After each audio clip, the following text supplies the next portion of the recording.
Hey guys, make sure to stay until the end. We want to share one advice with you, because if you make that mistake you may end up spending thousands of dollars on parts and diagnostics that you may actually not even need.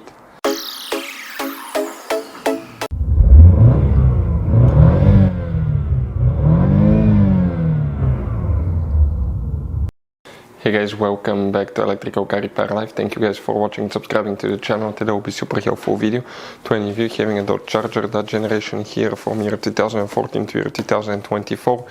If you have a problem with the camshaft phaser, also known as camshaft actuator, you want to see which fuses and relays control it, we'll explain that in this video today. In addition, if you need to buy any parts, tools at a good price, that way do not waste money and time, we'll share the information in the video as well. So let's start on it now. So before we start guys, let us tell you a little bit about us. Every single car we get here at the garage, we try to make at least 200 to 300 free repair videos. We take them completely apart, we show you how to do almost anything. How to fix engines, transmissions, electrical components, codes, fuses, relays, all that stuff.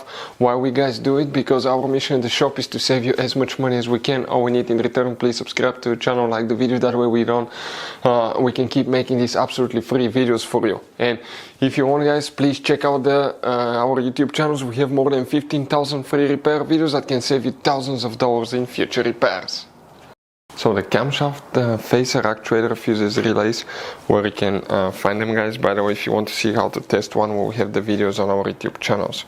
We'll demonstrate on that Dodge Charger here. First we need to go ahead and open the hood.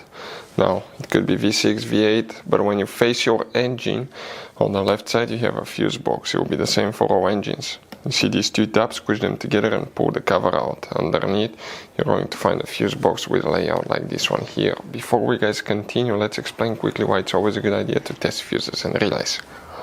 It is guys very important to test fuses and relays. On those fuses you cannot clearly see if they're burnt or not, especially you can see in the J-case fuses as well. And if you guys assume, okay, let's say you remove a fuse, you look at it and you assume guys that it's actually a good fuse, but it's actually a bad fuse, sometimes you cannot clearly see that.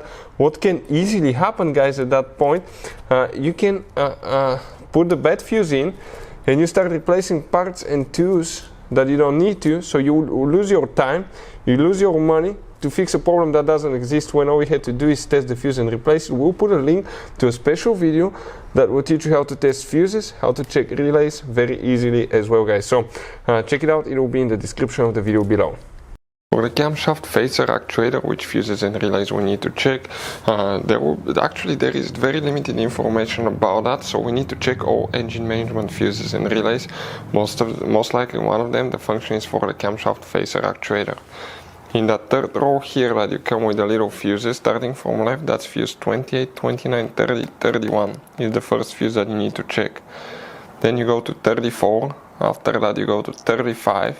The next one you need to check is 37.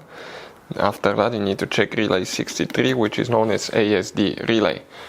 Next, open the trunk. In the trunk, lift the carpet liner up. Underneath you have a spare tire. Next to it on the right side is the battery, and behind that is the fuse box, trunk fuse box.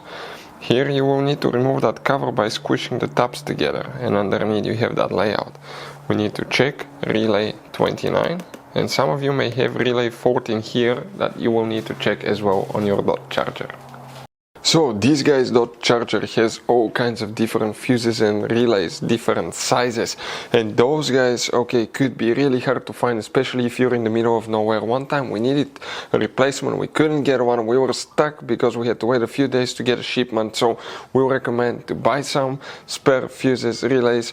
Put guys some spare ones in the glove box for a peace of mind. We'll put a link in the description of the video below where you can get them at a good price, quick shipping, that way you do not waste money and time guys. Thank you for watching, hopefully the video was helpful, and see you guys next time.